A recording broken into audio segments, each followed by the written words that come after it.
अम्मा अम्मा नैना के घर वठी आया घर अचे वई काश इहा छोरी अस्पताल में ही मरी वञे हा।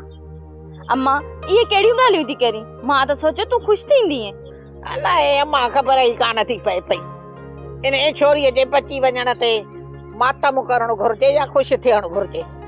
अम्मा ॾिसे छा थी पाण सां गॾु हज़ार मसला इहा छोरी खयूं थी वते गॾु इन्हे जे करे तुंहिंजो भाउ बि आज़ार में अची वियो आहे।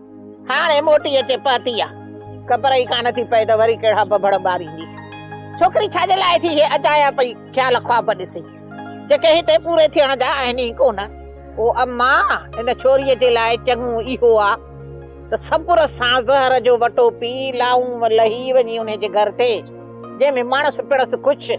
अम्मा मां पीउ त औलाद खे पालीनि था उन्हनि जी ख़ुशियुनि जी ख़ातिर। अम्मा इहो असांजे अंदर जो क्रोध आहे जेको सदिन खां हलंदो पियो अचे ऐं ख़तम थियण जो न आहे। अलाए त केतिरियूं न्याणियूं कारियूं थी कुसिजी वयूं अञा अलाए केतिरियूं कुसिबियूं। लाला खैरन सां तू अस्पताल मां हिते पंहिंजे अबे अम्मा वटि पहुची वई। अॼु तूं कर चाचे ऐं चाची सां कचहरी पाण सुभाणे उतां ते कचहरी कंदासीं। सोचा तोसां कचहरी ॾाढी थींदी ऐं ज़रूर थींदी मुंहिंजी बि दिलि चए थी। चङो चाचा पोइ हाणे मां हलां थो।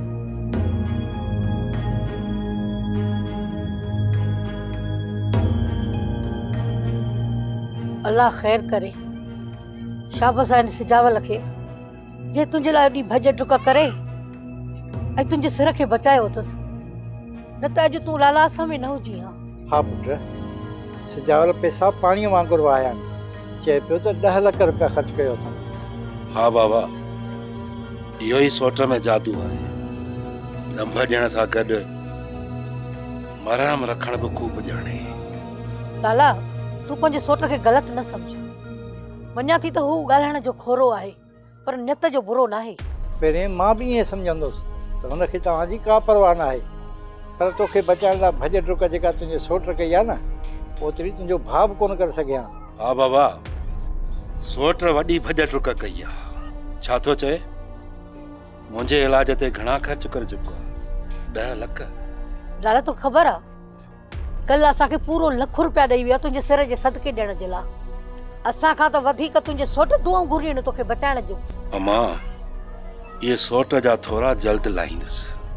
हाणे मां अची वियो आहियां न सोट जो वहिंवार रुपियो करे ॾींदुसि। हू तोखां वहिंवार कोन वठंदो पुट पर मूंखे ॾियणा पवंदा बाबा। हर वहिंवार सिधो करे पोइ वेहंदुसि।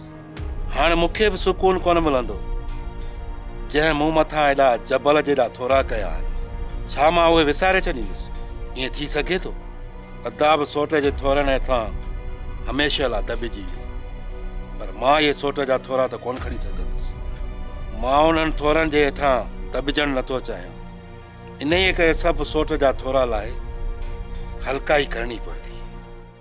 सोप सीरियल तकरार तमाम एपिसोड ॾिसो हाणे HD क्वालिटी में। विजिट कयो असांजो YouTube channel Sindh TV HD drama. Subscribe कयो असांजो official YouTube channel Sindh TV HD drama ऐं वधीक अपडेट लाइ बेल आइकन खे क्लिक करियो।